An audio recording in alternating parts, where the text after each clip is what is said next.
এক একটি নতুন সকালের গল্প নিয়ে রোজ সূর্য উঁকি দেয় সুন্দরবনের আকাশে। বেলা শেষে নিয়ম মেনেই আবার অস্ত যায় নদীর জলে।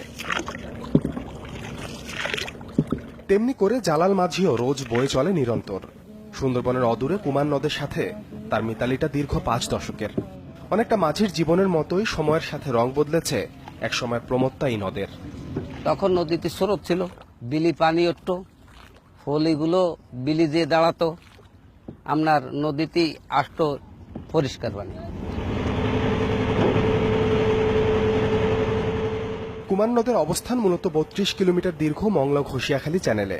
আর এই চ্যানেল সচল থাকলেই পণ্যবাহী নৌযান চলতে পারে অনায়াসেই। তাই এই রুটে জমে যাওয়া পলি সরাতেই চলছে তোড়জোড়। গেল 2014 সালের ডিসেম্বরে সুন্দরবনের শ্যালা নদীতে তেলবাহী ট্যাঙ্কার ডুবির পর ঘষিয়াখালী নৌ রুট সচল করার উদ্যোগ নেয় সরকার। এরই মধ্যে 240 কোটি টাকা খরচ করে তোলা হয়েছে 1,25,00,000 ঘনমিটার পলি। আগে তো শুকনা ছিল, এখন গভীরতা অনেক বাড়ছে। এখন তো মনে হয় জোয়ারে 30 ফিট 32 ফিট পানি থাকে, ভাটাতে আপনার 17 ফিট 18 ফিট পানি থাকে।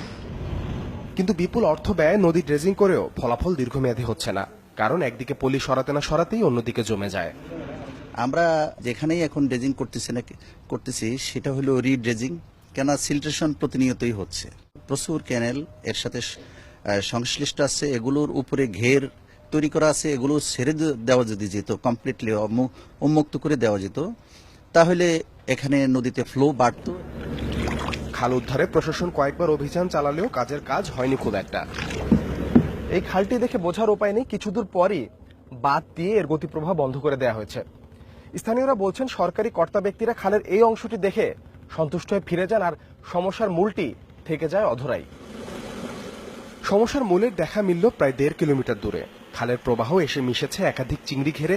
এমনি করে এই রুটের সাথে সংযুক্ত 83টি খালের প্রায় সবকটিরই শেষ ঠিকানা যেন অভিন্ন। আর এ কারণেই খালগুলো দিয়ে জোয়ারের সাথে আসা পলি বেরিয়ে যেতে পারছে না ভাটার টানে।